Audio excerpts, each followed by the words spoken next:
कठिन जग माही जो नहीं होए तात तुम पाही। कलयुग में भगवान हनुमान जी की कृपा सभी भक्तों पर निरंतर बनी रहती है। ऐसे ही सिद्ध स्थान राम जानकी मंदिर जो कि कन्नौज जिला के सौरिक तहसील में स्थित है और ग्राम का नाम है सरवई।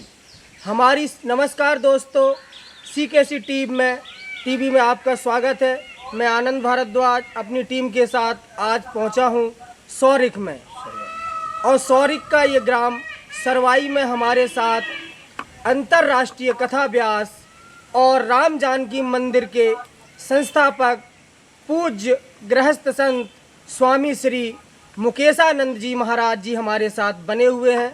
हम इस मंदिर के बारे में विस्तृत जानकारी आप लोगों को बताएंगे और बताएंगे कि यहाँ पे जो प्राचीन काल जो मूर्तियाँ हैं उनका क्या महत्व है और भक्तों को किस प्रकार वो अपना आशीर्वाद प्रदान करती हैं। यहाँ के हनुमान जी मंदिर जो यहाँ पे विराजमान है, का मान्यता है कि यह हनुमान जी का आशीर्वाद यहाँ नहीं, यहाँ के क्षेत्रवासियों के साथ साथ कई प्रदेशों के भक्तों को निरंतर प्राप्त होता रहता है और उनकी संपूर्ण मनोकामनाओं को पूरी करता रहता है। आइए मैं मिलवाता हूँ यहाँ के संस्थापक पूज्य मुकेशानंद जी महाराज जी से। नमस्कार महाराज जी, आपका हमारा CKC टीवी में आपका हार्दिक स्वागत है। जय श्री राम। जय श्री राम। महाराज जी, मैं आपसे यहाँ हमारी टीम शाम को कल पहुँची आपके आश्रम में। बड़ा ही सुंदर वातावरण है यहाँ का, और यहाँ प्रकृति को अगर देखा जाए तो आपने ऐसे सजाया है कि यहाँ कोई भी अगर दर्शनार्थी आए तो उसका मन मुग्ध हो जाए। महाराज जी, मैं आपसे ये पूछना चाहूँगा कि आपकी जो भागवत कथा है निरंतर कई प्रदेशों में चलती रहती हैं। उत्तर प्रदेश के साथ मैंने देखा है कि आपकी भागवत कथा राजस्थान में, गुजरात में, मध्य प्रदेश में, अन्य कई प्रदेशों के साथ साथ कई देशों में भी आप जाकर के कथा करते हैं। आपको महाराज जी ये सदप्रेरणा कहाँ से प्राप्त हुई? और महाराज जी आपका बाल्यकाल के विषय में मैं जानना चाहूँगा, क्योंकि आपकी शुरुआत से ही मैं इस जो आपका जो इंटरव्यू और CKC टीवी पे जो आपका दिखाया जा रहा है, तो मैं आपको आपकी बालकाल से लेकर के और आज दिन तक का जो आपका जीवनचर्या है, थोड़ा सा समय कम रहेगा लेकिन मैं उस पर सारा थोड़ा थोड़ा प्रकाश डालूँगा कि आपकी जो शिक्षा दीक्षा हुई वो कहाँ से प्रारंभ हुई और आपको आपके मन में कैसे विचार आया कि सनातन संस्कृति को ही झंडा बुलंद किया जाए, इसको आगे बढ़ाया जाए। बड़ा सुंदर बात आपने पूछी। कोई हमारी उस टाइम स्टूडेंट लाइफ थी, 9th या 10th में हम शिक्षा ग्रहण कर रहे थे। उसी समय हमारे क्षेत्रवासियों ने मिलकर यहाँ एक श्रीमद् भागवत कथा का आयोजन सामूहिक रूप से करवाया। उसमें हमारे स्वर्गीय पूजनीय पिताजी श्री राम गोपाल दुबे, उनको परीक्षित की भूमिका में क्षेत्रवासियों ने नियुक्त किया। तो कथा व्यास पंडित श्री राम श्याम जी व्यास कथा कहने के लिए आए। चूँकि हमारी स्टूडेंट लाइफ थी तो प्रत्येक दिन हमारी दिनचर्या ये होती थी कि सुबह हम ब्रह्म मुहूर्त में उठ कर के और वहाँ व्यासपीठ को साफ करना और जो जवारे इत्यादि बोए गए थे उनको जल से छिड़कना, ये सब नित्य प्रति हमने 7-8 दिन वहाँ किया। तो महाराज जी देखते रहे और अंतिम दिन हमारे पिताजी से बोले कि परीक्षित जी ये बच्चा आपका इसे हमें भागवत कथा इत्यादि में इसको पारंगत कराएंगे। तो पुत्र का मोह ऐसा होता कि हमारे पिताजी ने मना कर दिया। फिर वही बात यानी हमारी माता जी से उन्होंने रखी। तो यद्यपि माँ की ममता पिता से ज़्यादा होती है, परंतु ये परमात्मा की या हमारे हनुमान जी की कृपा कहें कि माता जी ने कहा कि ठीक है, मैं इस बच्चे को आपको दे रही हूँ, लेकिन आप इसके पिताजी को मत बताना। वो यहाँ से प्रोग्राम करके चले गए। वो हमें एक डेट दे के गए कि इस डेट पर आप अछल्ला रेलवे स्टेशन पर इतने समय हमें आप मिलेंगे। हम उस डेट पर अछल्ला स्टेशन पर पहुँच गए। वो महाराज जी हमें वहाँ मिल गए। तो हमें लेकर के वृंदावन में श्री सोहम संस्कृत विद्यालय जो वृंदावन में है श्री महेशानंद जी का, वहाँ पर 88, 89, 90 में तो वहाँ से शिक्षा ग्रहण करके फिर वो अपने साथ 1-2 कार्यक्रम में हमें ले गए। पहला कार्यक्रम हमने उनके साथ अटेंड किया था सहायकी में कन्नौज प्रोग्राम। ऐसे 10-5 ही कार्यक्रम हम कर पाए। उसके बाद हमने पर्सनली अपना प्रोग्राम यहाँ शौर्य के पास एक ग्राम पड़ता है हमारे यादव लोगों का, भटपुरी ग्राम। तो वहाँ एक यादव परिवार में उस समय हुआ करते थे श्री दरवाजी सिंह यादव, उनके यहाँ कार्यक्रम किया। और उस टाइम ये जो हनुमान जी का मंदिर आप देख रहे हैं बहुत प्राचीन है, हमें तो याद नहीं, पिताजी बताया करते थे कि हमारे बाबा जी पूजनीय श्री भवानी प्रसाद दुबे जी, उन्होंने मकान बनाने के लिए यहाँ गांव में एक ईंट का भट्टा लगवाया था जी। तो उनका ऐसा भाव हुआ कि पहले इस भट्टी की ईंट से हनुमान जी का मंदिर बनेगा, तो उन्होंने ये मंदिर यहाँ बनवाया था। उसके बाद जब हम इस कार्य में आए तो हमने देखा ये मंदिर बिल्कुल जीर्ण शीर्ण अवस्था में, अगर यह कहें तो भी असंख्य अलंकार नहीं कि लोग ये कहते थे कि आज गिरेगा कल गिरेगा। उसी समय की यहाँ की घटना ये हुई कि हमारे ग्राम में एक जगदीश सिंह इस समय अभी हैं, वो आर्मी में थे, तो वो यहाँ आए तो इसकी जीर्ण शीर्ण अवस्था देखी तो उन्होंने कहा कि हनुमान जी अगर हमारा प्रमोशन हो जाए तो हम ये मंदिर आपका ठीक करें। वो यहाँ से गए, इनकी कृपा हुई कि उनका प्रमोशन फार्म हाउस से हो गया। फिर वो आए तो उन्होंने यहाँ पर करवाया। हम जब इस लाइन में आए तो फिर जहाँ भी हम जाते थे अपने भक्तों से थोड़ा आग्रह करते थे तो कुछ न कुछ थोड़ा बहुत मिल जाता था, जिससे इसका हमने पुनः जीर्णोद्धार करवाया। उसके बाद 2002 में एक ऐसी घटना हमारे साथ हुई कि एक जगह हमें प्रोग्राम में चाय में थोड़ा पॉइजन दे दिया था, तो काफ़ी हम डिस्टर्ब हुए, आवाज़ भी हमारी डिस्टर्ब हो गई। यहाँ से कानपुर 1-2 महीने रहे, हमारे घर से उन्होंने हनुमान जी के पास आई और ये बोला कि अगर वो ठीक हो जाए तो हमें यहाँ भागवत कराएं। उनकी कृपा से हमारी आवाज़ जैसी की तैसी हो गई, जबकि हमारे गले से करीब 250 ग्राम ब्लड निकला था। फिर 2 महीने के बाद हमने 2002 में यहाँ केवल भागवत करवाई। उसके बाद 2008 में जहाँ पर आप देख रहे हैं राम जानकी विशाल मंदिर बना हुआ है, यहाँ 5 कुंडी यज्ञ हुआ। उसके बाद फिर ऐसी एक परंपरा यहाँ पड़ी कि तीसरी वर्ष विशाल कार्यक्रम यज्ञ का यहाँ होने लगा और काफ़ी दूर दूर से लोग यहाँ पर आने लगे। काफ़ी ऐसे यहाँ प्रमाण हमारे गांव में है, सौरिक नज़दीक है, आप अगर देखना चाहें तो उनको बुलाएं, जिनके 15, 16, 20 साल हो गए, संतान नहीं थी तो यहाँ आके अर्जी अपनी लगाते थे, उनको संतान प्राप्त हुई। धीरे धीरे फिर 2011 में जब यहाँ पर 51 कुंडी यज्ञ हुआ तो हमारे अचानक पता नहीं क्या हुआ, मुँह से निकल गया कि अभी जब तीसरी वर्ष कार्यक्रम होगा तो यहाँ एक विशाल मंदिर बनेगा। वो 2 साल आते आते ये राम जानकी मंदिर यहाँ बनकर तैयार हो गया। उसके बाद धीरे धीरे फिर ये आप देख रहे महाकालेश्वर मंदिर, ऊपर भोले बाबा का मंदिर, उधर माता रानी का, फिर ये राधा कृष्ण मंदिर, ये धीरे धीरे बनते चले गए। अब तो यहाँ की परंपरा ये है कि प्रत्येक तीसरी वर्ष विशाल कार्यक्रम होता है। अभी फरवरी में 111 कुंडी यज्ञ था, वो 121 कुंडी। उससे पहले 2021 में 111 कुंडी यज्ञ हुआ, उससे 2 साल पहले 108 कुंडी यज्ञ, उससे पहले 51, ऐसे लगातार बढ़ते रहते हैं। और श्रद्धालु गुजरात से, राजस्थान से, पता नहीं कहाँ कहाँ से आते हैं। अभी तो आप यहाँ आए, कुछ नहीं, अब सावन जैसे प्रारंभ होंगे तो आप आइएगा, यहाँ देखिएगा। दूसरी सबसे मेन चीज़ आपको बताएं कि कल से आप आए हो, शायद अगर देखा हो ना देखा हो तो आपकी जब आएंगे तो आप देखना, अंदर जो हनुमान जी की मूर्ति है वो प्रातः जब आप देखेंगे तो उसका कलर कुछ और होता है, दोपहर को देखेंगे तो उसका कलर कुछ और होता है, शाम को देखेंगे तो उसका कलर कुछ और होता है जी। 3 बार ये रंग चेंज होता है इसका। महाराज जी, जैसे मैंने आपका कथाओं के दौरान देखा और सुना, यहाँ के जो हनुमान जी महाराज विराजमान है मंदिर में, आपने अभी भी बताया कि हनुमान जी तीनों पहर में अपना रंग बदलते हैं, रूप स्वरूप बदलते हैं। और आपकी कथाओं के माध्यम से मैं सुनता रहता हूँ कि आप कहते हैं कि जो निसंतान लोग होते हैं, जिनके संतान प्राप्ति नहीं होती है, तो कईयों के ऊपर हनुमान जी ने ऐसी कृपा करी है कि जिनको यहाँ से पुत्र रत्न या पुत्री रत्न की प्राप्ति हुई है। आपके कोई ऐसे शिष्य मंडल में ऐसे लोग हैं जिन्होंने यहाँ बिल्कुल देखा हो, साक्षात्कार किया हो कि उन पे कोई संतान नहीं बहुत लंबे समय तक रही हो, ऐसे किसी व्यक्ति का आप नाम मेरे चैनल पे बताएंगे? अब देखिए, एक नाम नहीं, काफ़ी नाम। यहाँ जैसे आप बिल्कुल नज़दीक की बात हम आपको बताएं हमारा ये तो गांव शरवाई पड़ता है, लेकिन हमारे गांव का जो मौजा वीरपुर है, वीरपुर के एक प्रतिष्ठित यानी व्यक्ति है जिनका शौरिक में रामश्री गेस्ट हाउस बना, श्री देवपाल सिंह यादव। तो उनके भी कोई जब पुत्र नहीं था तो उनकी माता जी हमारे पास आई, बोले हनुमान जी से अर्जी लगाओ।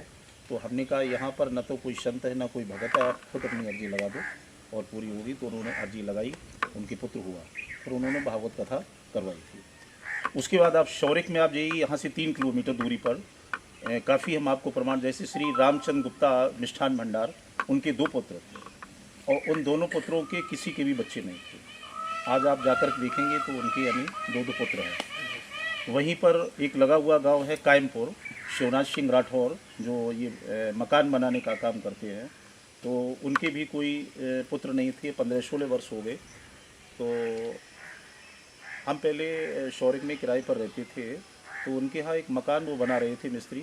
हमारी माता जी ने कहा कि आप पंडित जी से बोलो तो आपकी कुछ होगा। हम उस टाइम चूँकि भागवत में बाहर थे, लौट कर हम जब आए तो उन्होंने हमसे समस्या रखी कि हमारे कोई पुत्र नहीं। तो हमने कहा देखिए हम कुछ नहीं हैं, आप हनुमान जी के पास जाइए और ये विश्वास मेरा है कि ज़रूर होगा। तो वो यहाँ आए, आप उनको बताओ। तो अभी हम बुलाए, एक नहीं एक साथ 2 पुत्र। जी जी, ये हनुमान जी की कृपा महाराज जी ने बताई और स्पष्ट शब्दों में एड्रेस के समेत बताया। अगर कोई आदमी, किसी आदमी को ऐसा लगे कि ये दिखावा है सिर्फ कैमरा के अंदर, महाराज श्री ने साफ शब्दों में बताया कि यहाँ हमारे क्षेत्र में जिन जिन लोगों को पुत्र प्राप्ति हुई है उनके नाम भी बताए और पता भी बताया, महाराज जी ने साफ बताया।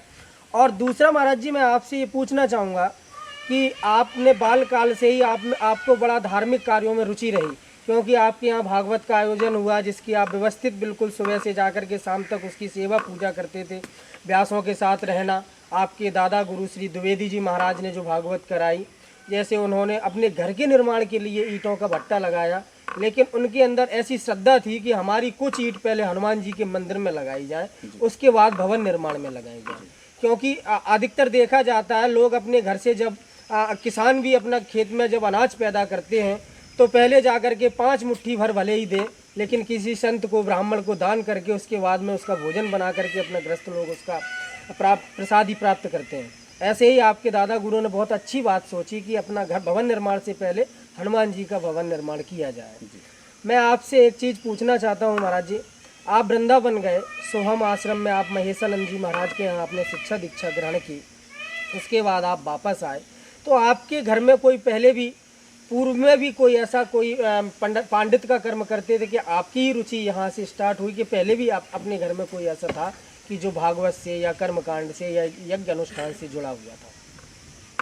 देखिए, जहाँ तक हमारा मानना है कि हमारे परिवार में इस तरह के कार्यक्रम जैसे श्रीमद् भागवत कथा या राम कथा, ऐसा कोई वक्ता नहीं था। लेकिन हमारे जो पूजनीय स्वर्गीय पिताजी थे, वो हमारे ग्राम में एक कहते पुरोहिती कर्मकांड का, जैसे किसी के यहाँ विवाह है, किसी के यहाँ बच्चा हुआ तो नामकरण संस्कार, ये छोटे मोटे कार्यक्रम करते थे। लेकिन हाँ, उनकी ख्यात इतनी थी कि अगर उन्होंने कह दिया कि ये विवाह बन रहा है तो कोई यानी फेल नहीं कर सकता था, और उन्होंने कहा कि नहीं बन रहा तो फिर कहीं पर आप चले जाएँ तो नहीं बनता। दूसरा, उनकी पुस्तकें हमारे पास काफ़ी हैं, उनके पास काफ़ी स्वाध्याय था।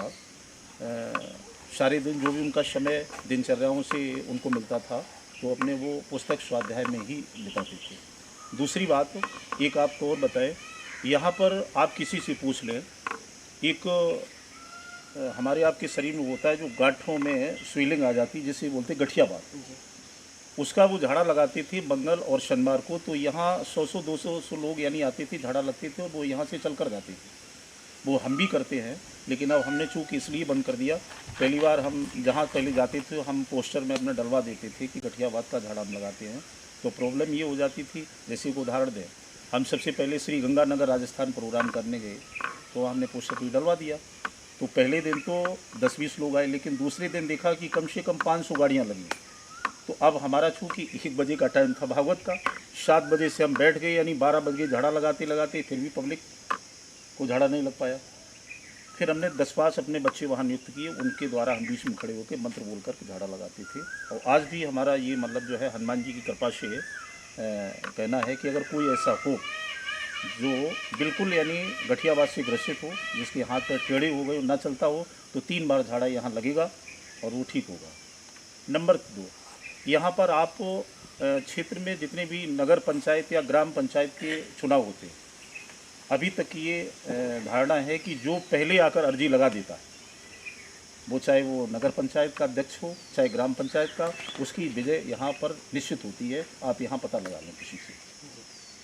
महाराज जी, आपने जैसे चलो क्वेश्चन कर, अभी आपने अपने मुंह से ही बताया कि हमारे साथियों इस मंदिर की विशेष महत्वता पूज्य महाराज जी ने बताई कि यहाँ जो श्रद्धालु आते हैं हनुमान जी के दर्शन करते हैं और यहाँ विशेष मंत्र से उनका झाड़ा लगाया जाता है। जैसे कि आपने अमूमन आज देखा हो कि खान पान की वजह से लोगों के अंदर तमाम तरह की बीमारियाँ उत्पन्न होती हैं, और ये जो बताया गया हड्डी के जोड़ों का जो दर्द होता है, घुटनों का जो दर्द होता है, इससे कई लोग त्रसित और ग्रसित हैं। महाराज जी द्वारा बताया गया कि हनुमान जी की कृपा से जो भी व्यक्ति यहाँ आता है, हनुमान जी की शरण में आकर के पूजा आराधना करता है, और महाराज जी इनके दादा गुरुजी और पूज्य पिताजी द्वारा भी यह कार्य किया जाता था कि यहाँ श्रद्धालुओं को झाड़ा दे करके उनके शरीर में जो जोड़ों के दर्द होते हैं, जिन्हें गठिया बाई भी बोलते हैं, उनको भी बड़े पैमानों पे यहाँ दूर किया जाता है। महाराज जी अन्य लोगों की तरह, जैसे अन्य लोग भी अपना कोई दिव्य दरबार चलाता है, मैंने अभी सोशल मीडिया के माध्यम से देखा, एक काली बाबा है, वो भी अपना, उनका भी ये काम है कि कोई हड्डी में कोई प्रॉब्लम हो या कोई जकड़न हो तो वो दूर करते हैं। क्यों ना आप भी एक सामूहिक एक मंच लगा करके, जैसे कि कुछ थोड़ा सा, अब आपके अंदर इतनी जब है शक्ति है, भगवान हनुमान जी ने इतनी आपको अनुपम कृपा आपके ऊपर करी है, तो आप उसका भक्तों को, क्यों ना आप भक्तों को उसका लाभान्वित करें। आप भी, मैं आपसे ये कहना चाहूँगा कि आप अपने माध्यम से अपनी कथा में कुछ ऐसा समय निहित करें। आप पोस्टर में पूरा समय न डलाएं, थोड़ा ऐसा समय करें कि इस समय से लेकर के इस समय तक मैं भक्तों के लिए ये झाड़ा, ये मंत्र दूंगा, जिससे कि उनका शारीरिक कष्ट दूर होगा। इस बारे में आप क्या कहना चाहेंगे हमारे चैनल के माध्यम से भक्तों के लिए? देखिए, बड़ा अच्छा आपका वक्तव्य रहा। हमारा तो ये मानना है कि जैसे कोई भी विद्या या कोई भी शिक्षा आपके पास है, जैसे रावण की जब मृत्यु होने को हुई तो राम जी ने लक्ष्मण जी से कहा कि जाओ इससे कुछ नीति शास्त्र की बातें पूछ लो, ताकि अगर ये चला गया तो सारी नीति और शास्त्र चली जाएगी। तो वही भाव हमारा रहा है। हमने अहमदाबाद में एक प्रमाण दें, क्योंकि चूँकि हमें मालूम है कि जो आप रिकॉर्डिंग कर रहे हैं काफ़ी दूर तक लोग देखेंगे, अहमदाबाद में भी देखेंगे, तो वहाँ हमने अपने एक शिष्य को बताया था, ये विद्या पूरी सिखा दी थी, श्री बीरेंद्र सिंह जी कुशवाहा, जो हमें सर्वप्रथम गुजरात अहमदाबाद ले गए थे, तो उनको हमने बाकायदा ये सिखाया था। वो झाड़ा लगाने भी लगे थे, लेकिन ऐसा काल का वो आया कि कोरोना में उनकी मृत्यु हो गई।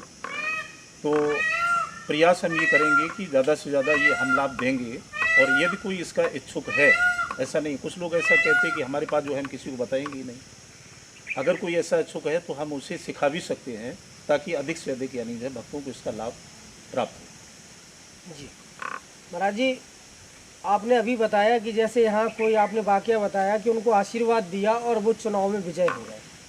नहीं, हनुमान जी एक नहीं, कई एक प्रमाण है। कई लोग ऐसी हनुमान जी की कृपा रहती है, इस जगह का भी प्रभाव होता है और संत वाणियों का भी ये प्रभाव रहता है कि कभी कोई अगर संत कुछ कह दे, अगर अच्छे मन से श्रद्धा से अगर वो अपना आशीर्वाद दे दे, तो भक्तों के काम सहज हो जाते हैं। मैं आपसे इस बारे में पूछना चाहूँगा कि जैसे तमाम कथा व्यास, तमाम संत, आज जो काल चल रहा है उसमें अन्य कोई किसी राजनीतिक दल को सपोर्ट करता है, कोई किसी राजनीतिक दल को सपोर्ट करता है। महाराज जी, आप बताएंगे कि आप किसी राजनीतिक दल को आप पसंद करते हैं, किसी को आप पसंद करते हैं, किसी को सपोर्ट करते हैं क्या आप? देखिए, चूँकि हम एक सामाजिक व्यक्ति हैं और हमारा काम है कि समाज में फैली हुई बुराइयों को अलग करना, सत्संग, प्रवचन, कथा जो भी है, तो हम एक पार्टी का किसी का न तो सपोर्ट कर सकते न ही विरोध कर सकते, परंतु इतना ज़रूर कहेंगे कि जो हमारे सनातन धर्म की रक्षा करे, जो हमारे सनातन की बात करे, ठीक है ना। कहा जाता है कि जिस देश धर्म में, जात में नहीं, जात तो कुछ ही नहीं, हमारी मानव जाति है, जिस देश धर्म में जन्म लिया बलिदान उसी पर हो जाए। तो हमारे जो धर्म की रक्षा करे, चाहे वो कोई भी पार्टी हो, उसका हम सपोर्ट भी करते हैं और अपना उसी मतदान भी करते हैं और यही अपने भक्तों से, शिष्यों से हम सपोर्ट करने के लिए आग्रह भी कहते हैं और करना भी चाहिए, क्योंकि जब हमारा धर्म नहीं होगा तो हम कहाँ होंगे। जी, इस समय साथियों, इस समय जैसे आप देख रहे हैं कि देश में बड़े पैमाने पर, बहुत ज़्यादा बड़े पैमाने पर इस समय सनातन संस्कृति को बढ़ाने के लिए तमाम धर्म गुरुओं द्वारा, तमाम धर्म आचार्यों द्वारा और व्यासपीठों से निरंतर जागरूकता के लिए जगह जगह मंच लगा करके बड़े बड़े आयोजन किए जा रहे हैं। इसी श्रृंखला में पूज्य महाराज मुकेशानंद जी महाराज द्वारा भी देश में विभिन्न राज्यों में जाकर के कथा प्रवचनों के माध्यम से, भागवत के माध्यम से, अनुष्ठानों के माध्यम से, जैसे कि महाराज जी ने पूर्व में बताया, जो यह राम जानकी मंदिर यहाँ पे जो सौरिक में यहाँ स्थित है, सरवई में, यहाँ पे भी महाराज जी ने पूर्व में 5 कुंडी यज्ञ से प्रारंभ किया और 121 कुंडी यज्ञ अभी महाराज ने 2023 में यहाँ पर संपन्न कराया। और महाराज जी का यह संकल्प है कि जब तक जीवन है हम सनातन के लिए सदैव तत्पर रहेंगे और सनातनियों के लिए हम तमाम तरह के नए ऐसे प्रयास करते रहेंगे कि सनातनी लोग यहाँ खिन्न भिन्न न हो करके धर्मांतरण की तरफ न जा करके हमारे हिंदू और सनातन धर्म से निरंतर जुड़े रहे।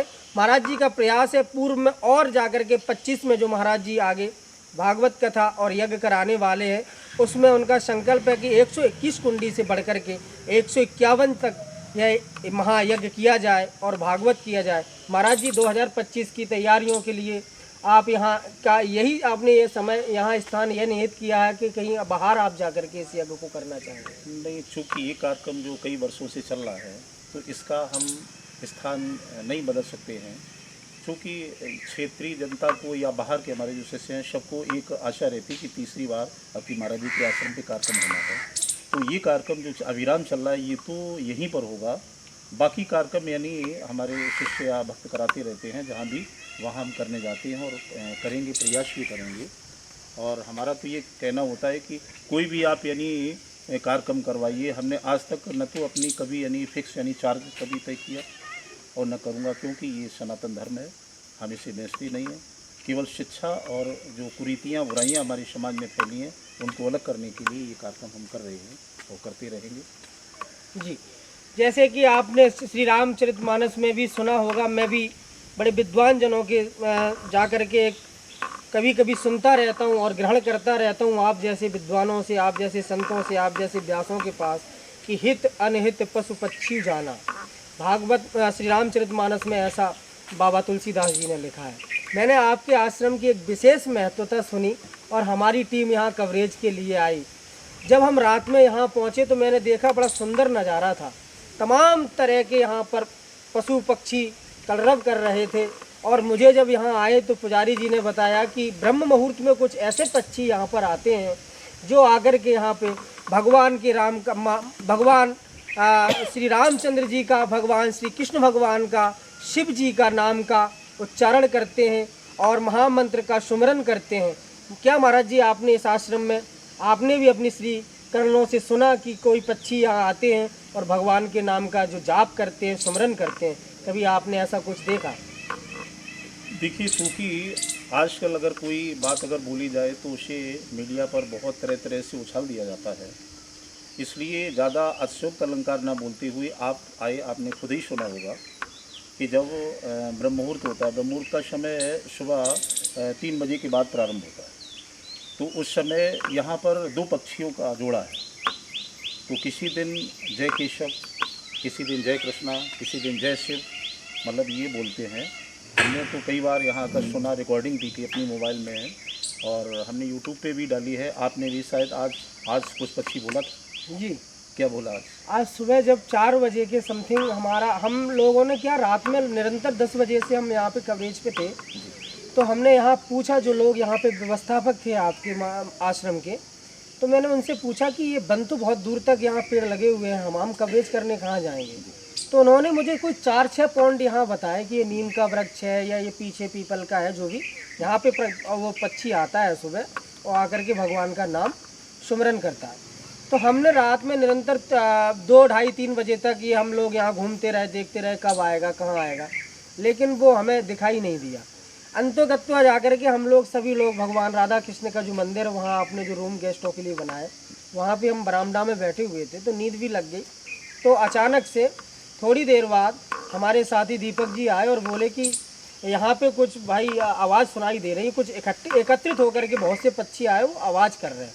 तो हम लोग जब निकल के आए तो उसमें एक कोई कोयल जैसी आवाज़ लगा रही थी, वो ओम ओम करके उसके जब मैंने पीक जब बड़े ध्यान से सुना तो ऐसा लग रहा था जिसमें ओम बोल रही हो। और उसमें एक श्याम चिड़ैया आई और वो आकर के वो पेड़ पे बैठती है।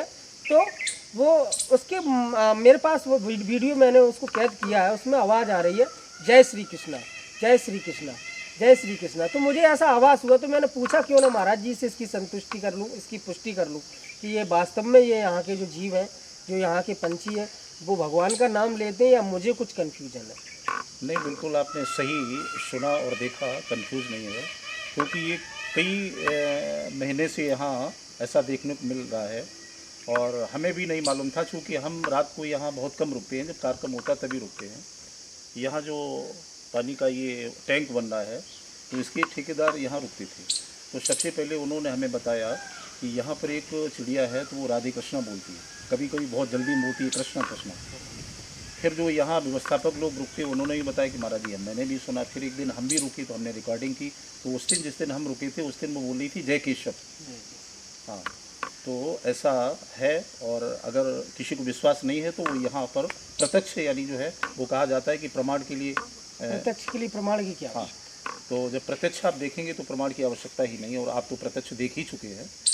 साथियों, हम भी आपको अपने चैनल के माध्यम से ज़रूर दिखाएंगे कौन सी है वो श्याम चिड़ैया जो आकर के यहाँ ब्रह्म मुहूर्त में भगवान कृष्ण का नाम का सुमरन करती है।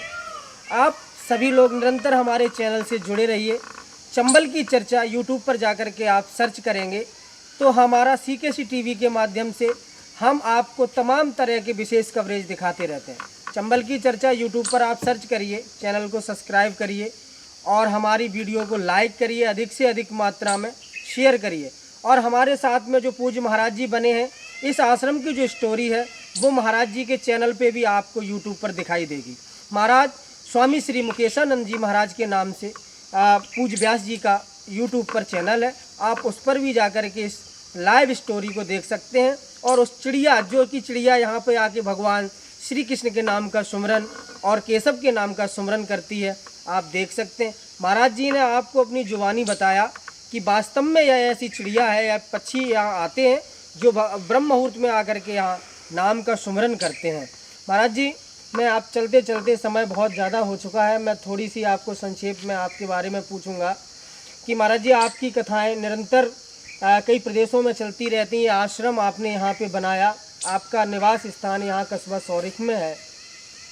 आपने कभी ऐसा अपने जीवन काल में प्रत्यक्ष हनुमान जी का कुछ ऐसा अनूठा दिव्य शक्ति से आप कभी परिचित हुए जो आपको लगा हो कि हाँ वास्तव में यह तो हनुमान जी की कृपा हो गई? देखिए, इसके विषय में अगर आपने पूछा है तो हमारा ऐसा मानना है और पुराणों में ऐसा है कि कोई अच्छा स्वप्न देखने के बाद बताना नहीं चाहिए, और न ही मैंने कभी किसी को बताया। जिस समय हमारी स्टार्टिंग थी इस कार्यक्रम में आने की, भागवत कथा सीखने की, तो कोई 1 या 2 साल हुए थे।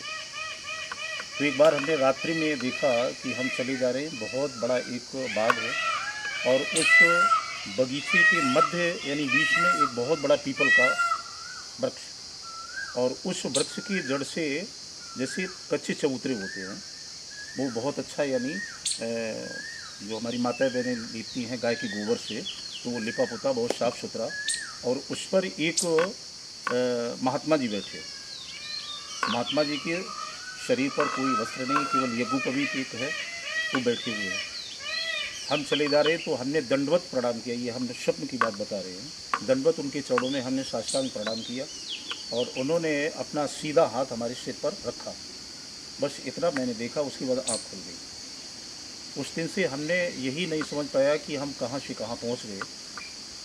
बस ये सबसे बड़ी हनुमान जी की एक कृपा हम अपने जीवन की बता रहे हैं। और ऐसे तो कई एक हम उदाहरण आपको दे सकते हैं। जैसे हमारी धर्मपत्नी, ये पहले शिक्षा विभाग में है, आज अध्यापक हैं। पहले यूपी में एक चलता था शिक्षा मित्र, तो ये शिक्षा मित्र थी। फिर गवर्नमेंट में जब सपा गवर्नमेंट आई तो जितने भी शिक्षा मित्र थे इन सभी को अध्यापक बना दिया गया। फिर बीजेपी आई तो ये सब सुप्रीम कोर्ट से निकाल दिए गए। उसके बाद कहा कि टेट और सुपर टेट आप निकालिएगा, फिर आपको अध्यापक बनाया जाएगा। तो अब आप अंदाज़ा लगाइए कि इनकी एज कोई 40 साल की एज पढ़ने की होती है। तो ये बड़ा निराश हुई। और यहाँ आप जो भी देखते हैं जितनी मूर्तियाँ हैं, ये वस्त्र वगैरह ये अपने हाथ से बना के लहराती, सेवा बहुत करती हैं। तो जब एग्ज़ाम देने जा रही थी तो उससे एक दिन पहले आप इनसे पूछ सकते हैं, यहाँ पर मौजूद हैं। तो इन्होंने कहा कि अब हम पूजा वूजा कुछ नहीं करेंगे, ये है वो है। तो हमने कहा क्यों? बोले बताओ हमारी ये उम्र, और उसी वर्ष हमारे बच्चे का सिलेक्शन हुआ। आप अंदाज़ा लगाइए कि इनकी उम्र क्या होगी जी। तो बड़ा निराश हुई कि हम कुछ नहीं अभी पूजा वूजा करेंगे, उस सब ये बेकार है। तो हमने हनुमान जी से कभी अपने लिए व्यक्तिगत कभी नहीं मांगा। उस दिन हम यहाँ आए, अंदर मंदिर में गए और हम मतलब रोने लगे उनके सामने, और ये कहा कि आप मनुष्य के हृदय में जो बनती है मतलब वो आप पहले जान जाते हो। हमारा ऐसा भाव नहीं है कि इनकी सर्विस लग जाए, पैसे आने लगे। केवल हमारा एक भाव ये है कि अगर इनका ये एग्ज़ाम ना निकला तो इनकी भावना खत्म हो जाए, और ख़त्म हो जाएगी तो हम अकेले रह जाएंगे। मंदिर की व्यवस्था, आश्रम व्यवस्था कैसे चलेगी? क्योंकि ये हमारे कांधे से कांधा लगाकर सपोर्ट करती है। तो केवल इनकी भावना ना टूटने पाए। हम यहाँ से गए, हमने इनसे पूछा हमने कि कितने मार्क्स में पास होगी, तो उन्होंने शायद बताया कि 90 में। तो हमने कहा जाइए, मतलब हमारी आवाज़ नहीं, वो हम बोले हम, लेकिन हमने कहा जाओ 91 तुम्हारे मार्क्स होंगे। परीक्षा देने गए, जब रिजल्ट आया तो 91 नंबर ही आया। आप उनसे पूछ लें। जब सुपर टेट का एग्ज़ाम हुआ, फिर हमने पूछा कितना, तो इन्होंने कहा इतना। तो इन्होंने फिर हमसे निकलवा दिया कितने नंबर, उतने ही आए। आज वो गवर्नमेंट जॉब कर रही है। तो ये हमारे जीवन की घटना। उस दिन से मैंने इनसे कुछ मांगना बंद कर दिया, कभी मांगती नहीं। पब्लिक के लिए, संतों के लिए और हमारे शिष्य महात्मा उनके लिए मांगती, अपने लिए हम मांगती नहीं कभी इनसे। अतुलित बलधामम के साथ बुद्धि के दाता भी हनुमान जी को बताया जाता है। और महाराज श्री ने अपने जीवन का एक सुंदर वाकया हमारे चैनल के माध्यम से आप लोगों तक पहुंचाया कि स्वयं उनकी धर्मपत्नी जब यहाँ पर आकर के मंदिर के तमाम मूर्तियों की सेवा कर, उनके पास एक जब चुनौती आ जाती है वो पेपर निकालने की, तो वो मन में अवस्था को देख करके, आयु को देख करके मन में थोड़ा सा संकोच उनके होता है कि अब इस समय में क्या किया जाएगा। तो ऐसी कृपा हनुमान जी की रही कि वो उस परीक्षा में भी बड़े अच्छे मार्कों से उत्तीर्ण हो गई। यह थी हनुमान जी की कृपा। और मैं आप सभी साथियों से यही निरंतर कहना चाहूँगा, जब भी आप यहाँ से निकलेंगे, गंगा जी के कुछ ही पहले यहाँ सौरिक से आप जो अपना आगरा से जो लखनऊ का एक्सप्रेस वे गया है, तो यहाँ सौरिक का जो कट है वहाँ से आप यहाँ इस मंदिर के दर्शन के लिए बड़े सहज रूप से आ सकते हैं। यहाँ का जो प्राकृतिक जो वातावरण है उसे देख करके आप निश्चित ही मंत्रमुग्ध हो जाएंगे, यह मेरा पूर्ण विश्वास है। मैं महाराज जी से चलते चलते अपने चैनल के लिए पूछना चाहूँगा कि महाराज जी, आप चंबल की चर्चा CKC टीम के लिए क्या आशीर्वाद वचन कहेंगे, जो सनातन को निरंतर आगे बढ़ा रही है। प्राचीन जो कलाकृतियाँ हैं, प्राचीन जो मंदिर हैं, प्राचीन जो धरोहर हैं इस धरा पे, उनको लोगों तक पहुंचा रही है और धार्मिक अनुष्ठानों को लोगों तक जोड़ने का काम करती है यह टीम।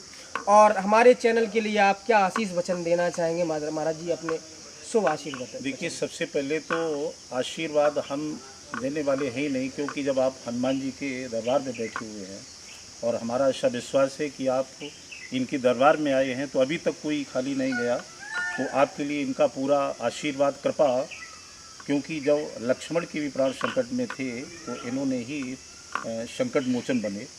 तो इनकी कृपा से और हमारा आशीर्वाद यही है कि आपका चैनल हमेशा निरंतर अग्रसर होता रहे और आकाश तक ऊंचाइयों पर जाए। बशर्ते आप जिस धार्मिक आस्था से, भावना से, सनातन से जुड़े हैं, इसी सनातन धर्म को आगे बढ़ाती रहें और हनुमान जी की कृपा से कार्य करते रहें, तो आपका हमेशा जो है अग्रसर होता रहेगा और पदोन्नति होगी। जहाँ भी है, जो भी है, अच्छा होगा। यही हनुमान जी की कृपा और हमारा आशीर्वाद है। नमस्कार, नमस्कार साथियों, हमारे साथ सदैव बने रहने के लिए आप चंबल की चर्चा से YouTube के माध्यम से, Facebook के माध्यम से जुड़ सकते हैं।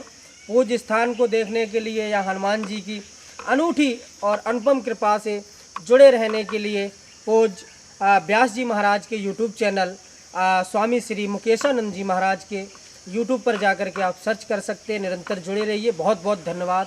पुनः नमस्कार।